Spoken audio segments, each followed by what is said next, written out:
James Creek was an animator who created animations for himself to enjoy.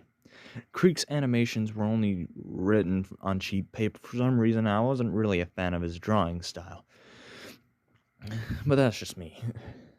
The thing is, some of his animations are so fucked up and grotesque. Let's just say some of them include extremely fucked up shit, such as an animation of some man, animated short of some man getting electrocuted in the mouth from biting wires, or some cartoon of a teddy bear falling into a volcano while we hear him screaming. We can't really see his death.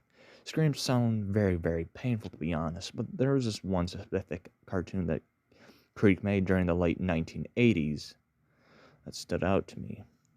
Creek was born on February 15th, 1924 at Chicago, Illinois. Creek lived from a household state during the Great Depression during the 1920s and the 1930s. During his years, he was drafted to the Second World War during the 1940s to fight in the D-Day. In D-Day, surprisingly, he was 20 at the time and was actually allowed to fight in the war. During the beginning of the Cold War, Creek first created his first animated feature, which was a film titled Henry in the War, which was about a character named Henry who was fighting in D-Day. The animation was yet again written in cheap paper and was a film all for himself. He was a fan of Mickey Mouse and actually worked at a few studios before. From the 1960s to the 1990s, his animation career was all for himself. Creek was also described as a man who had brown hair, green eyes, had a red long-sleeve shirt, blue pants, was Caucasian, and was at least 5'11". Creek was known for animations he kept and shared to some people such as Reagan's Car, Lionel Ratcliffe, A Christmas Carol, The Three Little Pigs, Home on the Range, Sam's Super Sexy Spaghetti, and much, much more. Apparently, there was also rumors that Creek actually worked on a few films you may have heard of, such as The Rescuers, Yogi Bear, Robin Hood, Scooby-Doo, The Fox and the Hound, The Black Cauldron, He's Your Dog, Charlie Brown, Oliver and Company, Aladdin, and even Toy Story. Creek unfortunately died in 1999 at the age of 75 years old. Creek has worked in many studios. This animation was called A Clean Snatch. This animated short was directed by Creek during the 1980s. Anyway, the short film starts with the title A Clean Snatch, a film directed by James Creek. It began at the lake where our protagonist, who's named Will, fishes at the lake. See, he pretty much has a small brain, which also was described by Creek himself after this film was finished from himself. Will is the idiot and was actually 18 years old, no joke. He's pretty quirky as well, so yeah. The next scene cuts to him going to the house to drink some apple juice. He had some sort of wooden house in the woods and watches the TV. The next scene shows him reading a book on the bed. Ooh, good night, pet rock. The rock was just a smile, and he randomly winks when Will goes to sleep. The next scene cuts to Will picking his nose in the kitchen and eating his damn booger. A person knocked at his door in the front yard, and there was a man standing at the door with some trench coat, and he said, "Amber Alert." Will, being the idiot like he is, slams the door on the man and goes back to the kitchen. Will washed his hands at the next scene with some mud, stared at the camera and says, "Hi, how are you? I'm pretty wonderful, am I?" The next scene cuts to him opening the front door to go outside to the park. Just to let you know, Will thinks he's a child. He also looks like a normal being, not some stereotypical zombie-like character. Will also packs up some random flower pot for absolutely no reason whatsoever.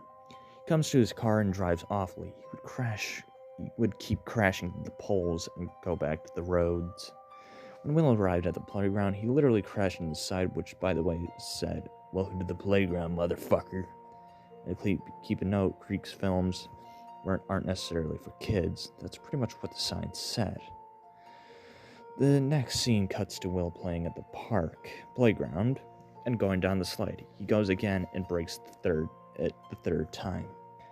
He would then go on the swing and would break it again.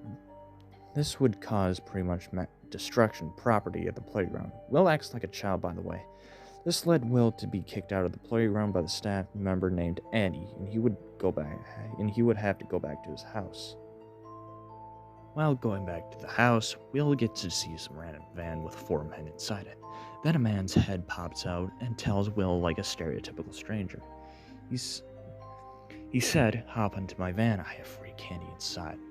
The man introduced himself as Kenneth Sharpwood.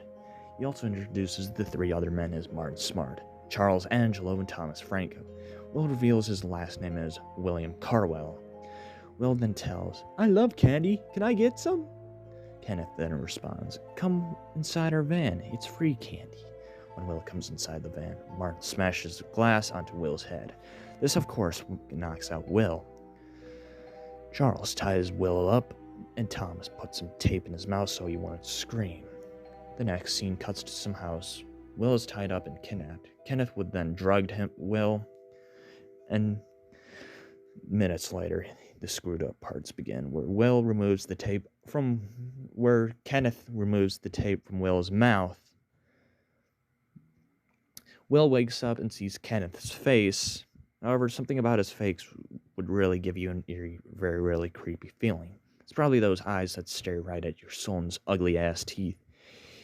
He just looks right at the camera for a few seconds, looking straight at your soul. He doesn't look like a normal person anymore. When Will sees Martin looks like an actual crackhead. Like, seriously, looking at him just gives you an unnerving vibe. Then Charles. Oh boy. Charles had a bare head with 3 eyes, and Thomas was just normal. If you're wondering, why did Kenneth and his men exactly kidnap him? They were going to taxidermize Will. Because when the scene cuts to another room, it's full of hideous and absolutely grotesque fusions created by Kenneth and his men. They don't even look so normal for a cartoon. One of the fusions appeared to be a dog on a human body. The dog's eyes were actually fish eyes and had a tail of a lion. Another fusion was apparently a human head on a snake's body. His eyes just look straight at your soul. The next fusion was a mouse head was fused on a crow's body. The teeth on the beak were some shark teeth. But wait, there are more fusions. Another fusion would be a World War II soldier with a pig's head wearing sunglasses. Another fusion was a deer head on a stick. And the last fusion appeared to be a man's body posed for the Jesus crucifixion as the head of a horse. The legs of a human were actually chicken legs. It cuts to the Will's point of view where all these fusions were talking together. "Hey, Will, you won't get any candy tonight." Which one of the fusions, which was the dog on the human body, told Will. Cuts to the bed where Kenneth and his men were actually going to kill him. These men were mocking, laughing, while Will was screaming for help. Screams are pretty loud and it is something you hear in a film.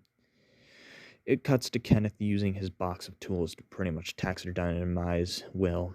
There were saws, sewing needles, and much more. The scene would cut to outside of the house where we get to hear Will scream. The screams were really painful as he gets outright killed by the men. The scene cuts to Will's head getting fused onto an anaconda with frog legs, and we get to look at it for a few seconds. The film ends with the credits rolling. Creek made this film to serve you a reminder not to talk to strangers. It's most definitely a good idea to never, and I mean never, talk to strangers, or this most likely could happen to you.